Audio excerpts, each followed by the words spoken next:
Asthma വന്നിട്ട് ശരിയായ രീതിയിൽ ഉറങ്ങാനോ അല്ലെങ്കിൽ എന്തെങ്കിലും ശരിയായ രീതിയിൽ ദൈനംദിന കാര്യങ്ങൾ ചെയ്യാൻ ജോലി ചെയ്യാൻ പറ്റാത്ത ഒരുപാട് പേരുണ്ട്.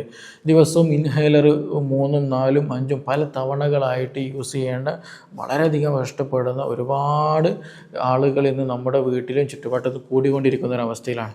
അപ്പോൾ ഈ ഒരു കണ്ടീഷനിൽ നമ്മൾ നിർബന്ധമായിട്ടും അറിഞ്ഞിരിക്കേണ്ട ഒരു സാധനമാണ് എന്താണ് ആസ്തമ എന്നുള്ളത് അല്ലേ. ആസ്തമ എന്നൊക്കെ ചില ആളുകൾ പറയാറുണ്ട്.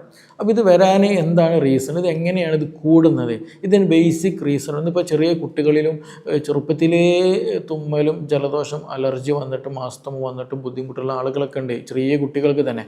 അപ്പോൾ അതുകൊണ്ട് തന്നെ ഇത് എവിടെ നിന്നാണ് ഇത് ബിഗിനിങ് സ്റ്റാർട്ട് ചെയ്യുന്നത്, പാരമ്പര്യമായിട്ട് വരുന്നുണ്ടോ, അതുപോലെ തന്നെ വേറെ എന്തെങ്കിലും നീരിറക്കത്തിൻ്റെ പ്രശ്നം.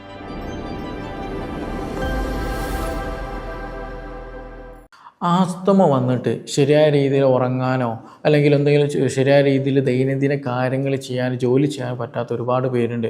ദിവസവും ഇൻഹേലർ 3, 4, 5 പല തവണകളായിട്ട് യൂസ് ചെയ്യേണ്ട വളരെയധികം കഷ്ടപ്പെടുന്ന ഒരുപാട് ആളുകൾ ഇന്ന് നമ്മുടെ വീട്ടിലും ചുറ്റുവട്ടത്തും കൂടിക്കൊണ്ടിരിക്കുന്ന ഒരവസ്ഥയിലാണ്. അപ്പോൾ ഈ ഒരു കണ്ടീഷനിൽ നമ്മൾ നിർബന്ധമായിട്ടും അറിഞ്ഞിരിക്കേണ്ട ഒരു സാധനമാണ് എന്താണ് ആസ്തമ എന്നുള്ളത് അല്ലേ.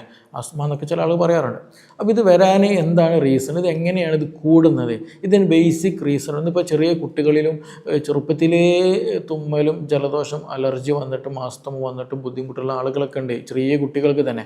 അപ്പോൾ അതുകൊണ്ട് തന്നെ ഇത് എവിടെ നിന്നാണ് ഇത് ബിഗിനിങ് സ്റ്റാർട്ട് ചെയ്യുന്നത്, പാരമ്പര്യമായിട്ട് വരുന്നുണ്ടോ, അതുപോലെ തന്നെ വേറെ എന്തെങ്കിലും നീരിറക്കത്തിൻ്റെ പ്രശ്നമാണോ, ഇനി അതിൽ വേറെ എന്തെങ്കിലും ഭക്ഷണത്തിൽ എന്തെങ്കിലും പ്രശ്നങ്ങൾ വന്നിട്ടുള്ളതാണോ, അല്ലെങ്കിൽ വേറെ എന്തെങ്കിലും ട്രിഗറിങ് ഫാക്ടേഴ്സ് ഉണ്ടോ എന്നുള്ളത് നമ്മൾ എന്ത് ചെയ്യണം, അറിഞ്ഞിരിക്കേണ്ട അവസ്ഥയാണ്. അതുമാത്രമല്ല നമുക്ക് ചുമയുള്ള ആളുകളുണ്ടായിരിക്കും, അതുപോലെ തന്നെ വേറെ എന്തെങ്കിലും ഇടയ്ക്കിടയ്ക്ക് അലർജിക് റൈനൈറ്റിസ് ഉള്ള ആളുകൾ, തുമ്മലും കഫക്കെട്ടൊക്കെ വരുന്ന ആളുകളുണ്ടായിരിക്കും, അപ്പോൾ ന്യൂമോണിയ വരുന്ന ആൾ. അപ്പോൾ ഇതൊക്കെ എങ്ങനെയാണ് നമുക്ക് ഡിഫറൻഷ്യേറ്റ് ചെയ്യുക, വേർതിരിച്ചറിയാൻ പറ്റും.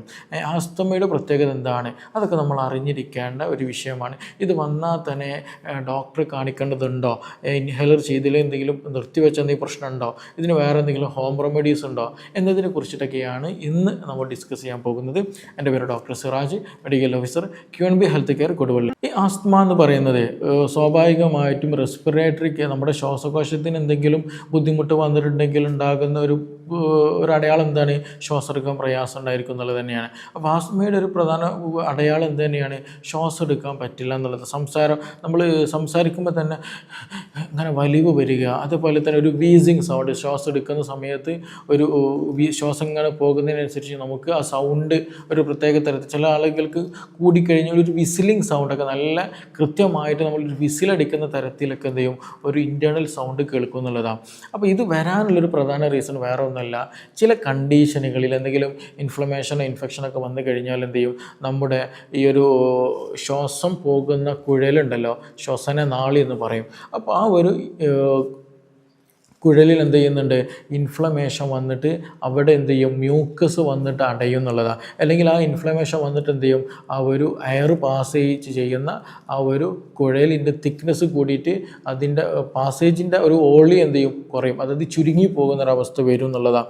അപ്പോൾ അതായത് ഒരു എയർ പാസ് ചെയ്യുന്ന കുഴലിൻ്റെ ദ്വാരത്തിൻ്റെ അളവ് എന്ത് ചെയ്യും, ചുരുങ്ങിപ്പോകുന്നുള്ളതാണ്. അപ്പോൾ അങ്ങനെ വന്നു കഴിഞ്ഞാൽ എന്ന് സ്വാഭാവികമായിട്ടും ശ്വാസം എടുക്കാൻ പ്രയാസം ഉണ്ടായിരിക്കും. നമ്മുടെ ശരീരത്തിന് ഒരുപാട് ഓക്സിജൻ വേണ്ടി വരും, പക്ഷേ ശ്വാസം പോകാൻ ചെറിയ നേർത്ത ഒരു പൈപ്പ് മാത്രമേ ബാക്കി ഉണ്ടാവുള്ളൂ. അപ്പോൾ അങ്ങനെ വരുന്ന സമയത്ത് എന്ത് ചെയ്യും, ഈ ഒരു കിതപ്പ് നല്ല രീതിയിൽ അനുഭവപ്പെടുന്നുള്ളതാണ്. അപ്പോൾ നമ്മൾ ഇൻഹേലർ യൂസ് ചെയ്യുന്ന സമയത്ത് എന്താ സംഭവിക്കുക, ഈ ഒരു ശ്വാസം പോകുന്ന പൈപ്പ് ഉണ്ടല്ലോ, അതെന്ത് ചെയ്യും, ഒന്ന് ഡയലേറ്റ് ആയിട്ട് വികസിച്ച് വരും. ആ വികസനം വരുന്ന സമയത്ത് നല്ല രീതിയിൽ എന്ത് ചെയ്യും, ആ ഹോളൊക്കെ ഒന്ന് വലുതാകുമ്പോൾ നല്ല രീതിയിൽ ശ്വാസം കിട്ടും എന്നുള്ളതാണ്.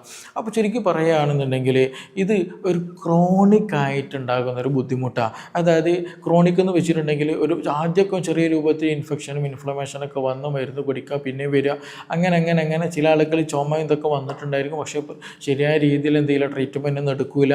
അങ്ങനെ വന്നു കഴിഞ്ഞാൽ എന്താ സംഭവം, ഗ്രാജ്വലി മെല്ലെ കൂടി പിന്നെ ശ്വാസം എടുക്കാൻ പ്രയാസപ്പെട്ടു പോകും. പിന്നെ എപ്പോഴും ഇൻഹേലർ ഒരു ദിവസം അടിക്കുന്നത്, പിന്നെ രണ്ട് നേരം ഒരു ദിവസം അടിക്കേണ്ടി വരും, പിന്നെ 3 നേരമായിരിക്കും, പിന്നെ ഇടവിട്ട് ആവശ്യത്തിന് അടിക്കേണ്ടി വരും എന്നുള്ളതാണ്. അപ്പോൾ ഇങ്ങനെയുള്ള ആളുകൾക്ക് പലതരത്തിൽ ബുദ്ധിമുട്ടുകൾ ഉണ്ടായിരിക്കും. പക്ഷേ ഈ ഒരു ബുദ്ധിമുട്ടുകളൊക്കെ അവഗണിച്ചുകൊണ്ട് ഒരുപാട് കാലം അങ്ങോട്ട് എത്തിക്കഴിഞ്ഞാൽ ഈ പറഞ്ഞതുപോലെ ആസ്തമായിട്ട് മാറും. പിന്നെ ഇൻഹേലർ ഇല്ലാതെ ജീവിക്കാൻ പറ്റൂല എന്നുള്ളതാണ്.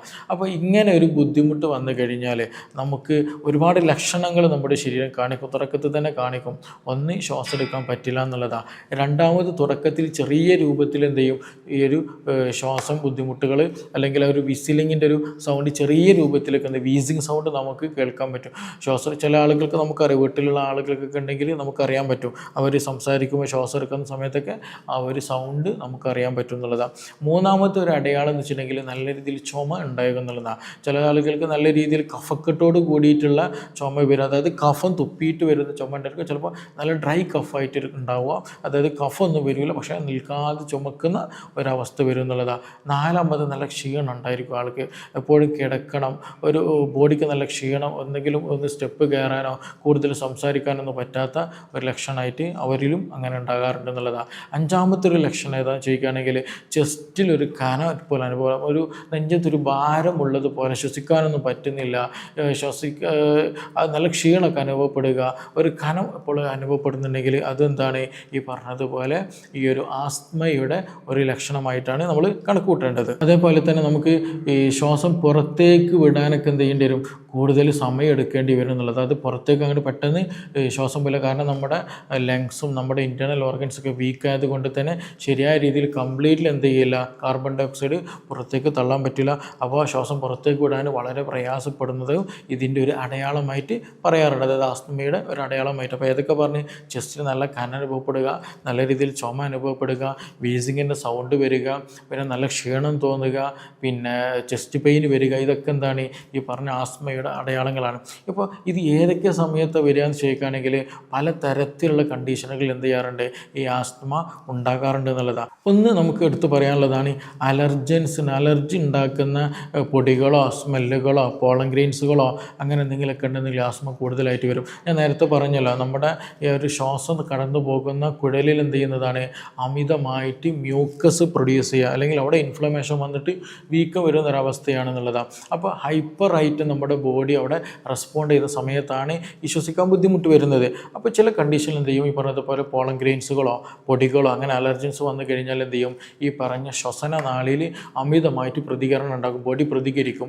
അപ്പോൾ സ്വാഭാവികമായിട്ട് അവിടെ വീക്കം കൂടും, ഇൻഫ്ലമേഷൻ വരും, ഈ പറഞ്ഞതുപോലെ ശ്വാസം മുട്ടുണ്ടാകുന്നതാണ്. അതേപോലെ തന്നെയാണ് ഈ ക്ലൈമറ്റ് ചേഞ്ചിങ് ഉണ്ടാകുന്നുണ്ടെങ്കിൽ, പെട്ടെന്ന് വെയിൽ വന്നിട്ട് മഴ കുറച്ച് പെയ്ത് കഴിഞ്ഞാൽ എന്ത് ചെയ്യും, ഈ സമയത്ത് പെട്ടെന്ന് എന്ത് ചെയ്യും, ഈ പറഞ്ഞതുപോലെ ശ്വാസം മുട്ടൽ വരും എന്നുള്ളതാണ്. അതാണ് പ്രത്യേകിച്ച് എടുത്ത് പറയേണ്ടത്. തണുപ്പ് കാലത്തും മഴക്കാലത്തും എന്ത് ചെയ്യും, ആസ്മയുടെ ആളുകൾ വളരെയധികം പ്രയാസപ്പെടുന്നുള്ളതാണ്. രാത്രി ഉറങ്ങാനൊന്നും പറ്റില്ല, വലിയ രീതിയിൽ ശ്വാസം മുട്ടും, ശ്വാസം എടുക്കാൻ പറ്റാതെ തിങ്ങിപ്പോകുന്ന ഒരവസ്ഥ വരുന്നുള്ളത്. അപ്പോൾ ക്ലൈമറ്റ് ചേഞ്ച് എന്താണ് ഇതിൽ വലിയൊരു ഭാഗമായിട്ട് ഉണ്ടാകുന്നുണ്ടെന്നല്ല.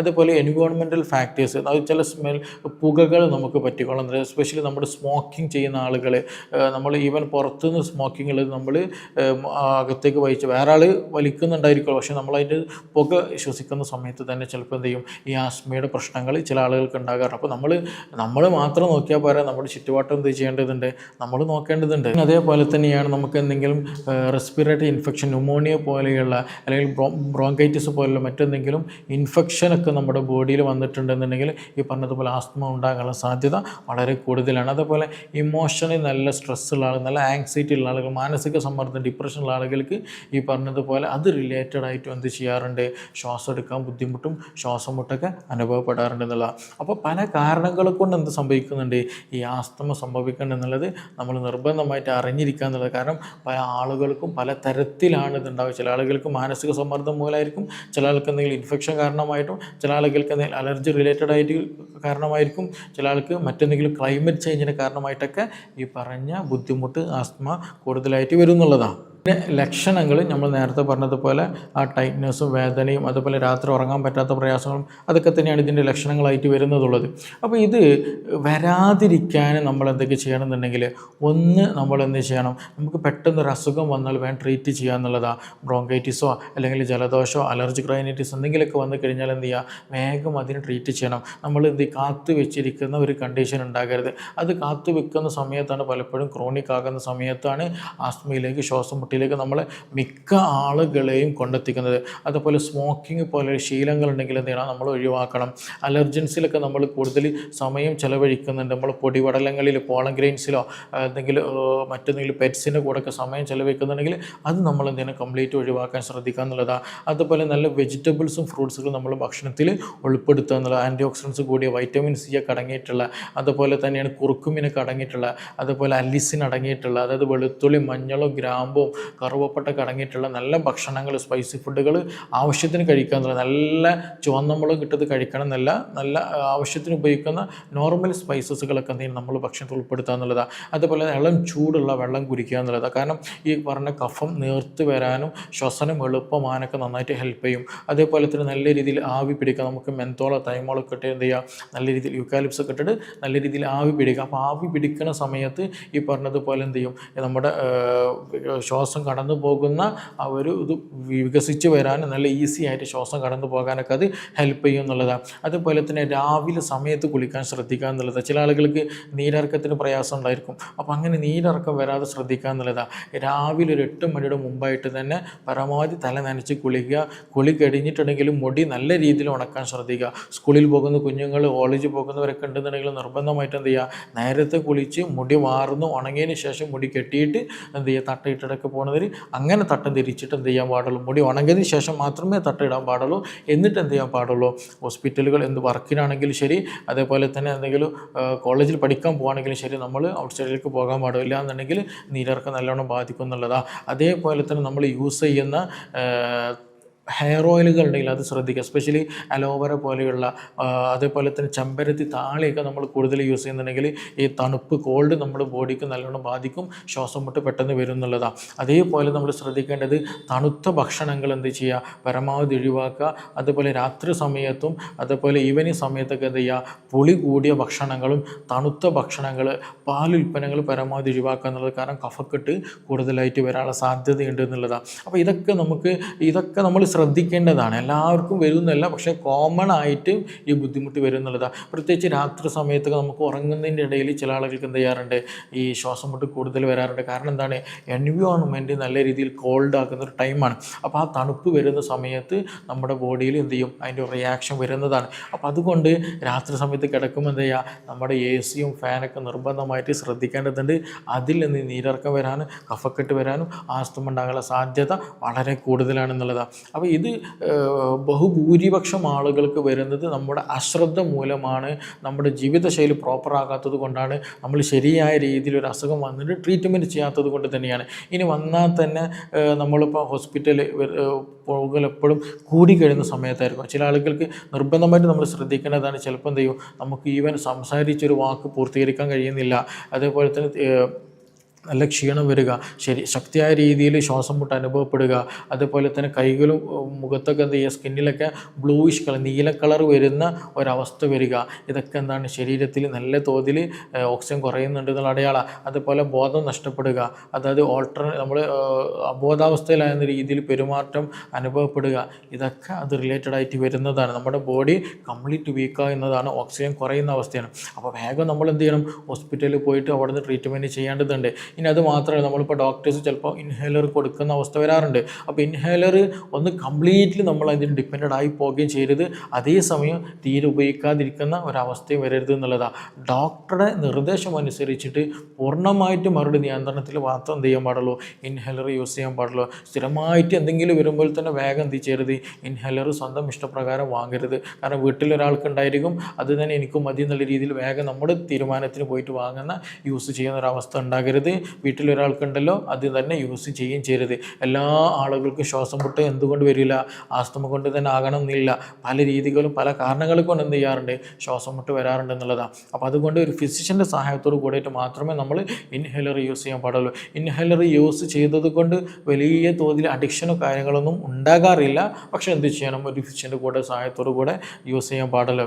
പക്ഷേ ഒരു ഇൻഹേലർ യൂസ് ചെയ്യുന്നത് കൊണ്ട് നമുക്ക് എന്തും ചെയ്യാൻ പറ്റുന്നില്ല, അങ്ങനെയുണ്ട് കേട്ടോ. അതായത് ഇൻഹേലർ യൂസ് ചെയ്യണ്ടല്ലോ എന്ന് കരുതിയിട്ട് നമുക്ക് തോന്നിയതുപോലെ ഭക്ഷണം കഴിക്കുക, തണുത്ത ഭക്ഷണങ്ങൾ കൂടുതൽ കഴിക്കുക, അതുപോലെ നേരം തെറ്റി കുളിക്കുന്ന അവസ്ഥകൾ വരിക, അമിതമായിട്ട് എക്സസൈസുകൾ ചെയ്യുക.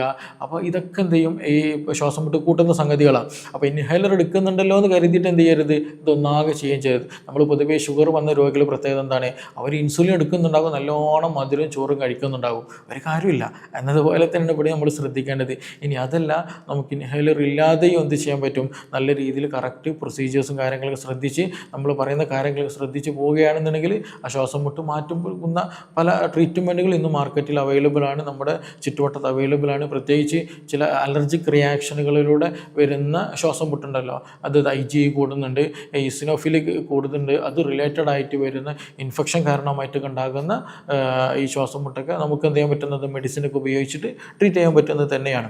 അപ്പോൾ ഈ വിഷയത്തിൽ നിങ്ങൾക്ക് എന്തെങ്കിലും സംശയമുണ്ട്, ശ്വാസം മുട്ടുള്ള ആളുകളുണ്ടായിരിക്കും, ഇൻഹേലർ യൂസ് ചെയ്യുന്ന ആളുകളുണ്ടായിരിക്കും, അതൊന്ന് മാറിക്കിട്ടാനൊക്കെ ആഗ്രഹിക്കുന്ന ആളുകളുണ്ടായിരിക്കും, ഇതൊന്ന് ഇൻഹേലർ ഇല്ലാതെ എനിക്ക് പോയിരുന്നെങ്കിൽ എന്നൊക്കെ താല്പര്യമുള്ള ആളുകൾക്ക് ഉണ്ടായിരിക്കും. അപ്പോൾ അതിനെപ്പറ്റി കൂടുതൽ അറിയാൻ, കൂടുതൽ മനസ്സിലാക്കാനൊക്കെ ആഗ്രഹിക്കുന്ന ആളുകൾക്ക് എന്ത് ചെയ്യുക, താഴെ തന്നിട്ടുള്ള നമ്പറിൽ ബന്ധപ്പെടാവുന്നതാണ്. നമുക്കിനി മറ്റൊരു വിഷയവുമായി ബന്ധപ്പെട്ടിട്ട് വീണ്ടും കാണാം. Thank you.